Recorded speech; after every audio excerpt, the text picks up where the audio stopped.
अभी रिसेंटली शुमाइला ने अपने इंस्टाग्राम पे जो पोस्ट लगाई है उस पे बहुत ज़्यादा डिबेट हो रही है। कुछ लोग शुमाइला के फ़ेवर में हैं, कुछ हसाम के फ़ेवर में हैं। लेकिन ज़्यादातर जो फ़ीमेल ब्लॉगर्स हैं जैसे कि मरियम परवेज़ हो गई, हमना रज़ा और भी काफ़ी सारे नाम हैं जिनकी बहुत बड़ी-बड़ी फ़ॉलोइंग है, वो सारे शुमाइला को सपोर्ट कर रहे हैं। जबकि शुमाइला ने तो सिर्फ़ इल्ज़ामात ही लगाए हैं बगैर किसी सबूत के, और हकीकत क्या है ये तो कोई भी नहीं जानता। दूसरी तरफ हसाम की तरफ से भी इल्ज़ामात कुछ लगाए गए हैं शुमाइला पे। हसाम ने अपनी एक स्टोरी में ये लिखा है कि Shumaila was intermingling with somebody else मेरे निकाह में होते हुए। तो कुछ देर बाद उन्होंने ये स्टोरी अपनी फिर डिलीट कर दी, बट इससे ये इंडिकेट होता है कि मे बी कोई थर्ड पर्सन इन्वॉल्व था जिसकी वजह से ये सब कुछ हुआ, इनकी डाइवोर्स एंड ऑल। एक और बात बड़ी स्ट्रेंज है कि शुमाइला की सिस्टर महताब वो अभी तक हसाम को फॉलो कर रही है, उसकी पोस्ट वगैरह को उसने लाइक भी किया हुआ होता है। तो ये बात बहुत स्ट्रेंज है कि अगर आपके बहनोई पे इतने बड़े-बड़े इल्ज़ामात लगे हुए हैं तो आप कैसे उसकी पोस्ट को लाइक कर सकते हो? आप कैसे उसको फ़ॉलो कर सकते हो?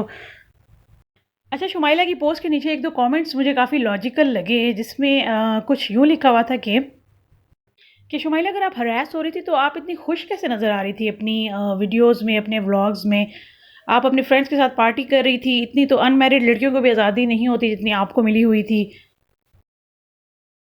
और एक और कमेंट जो बहुत लॉजिकल लगा वो ये कि इतनी नाराज़गी, इतनी ह्यूमिलिएशन थी बिटवीन यू एंड हिम, तो इतनी हँसी-खुशी आप लोग यूट्यूब की वीडियोज़ कैसे बना लेते थे? इंसान जिससे खुश ना हो उसके साथ हँसकर बात भी नहीं कर सकता, और आप माशाल्लाह से व्लॉग्स बना रहे थे, और व्लॉग्स भी लिटरली ऐसे थे कि वो हसाम की तारीफ़ें कर के नहीं थकती थी शुमाइला।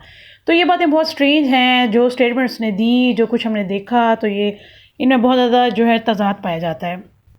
और अभी रिसेंटली पता चला है कि शुमाइला ने हसाम से डिफेमेशन केस में 7 करोड़ मांग लिए हैं।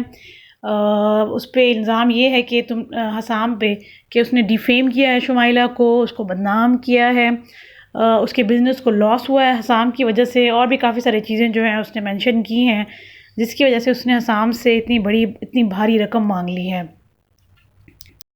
अगर शुमाइला को लगता है कि हसाम के पास इतने पैसे हैं और वो उसको पे कर सकता है, तो फिर उसने अपनी पोस्ट में ये क्यों लिखा कि Hasam was after my money?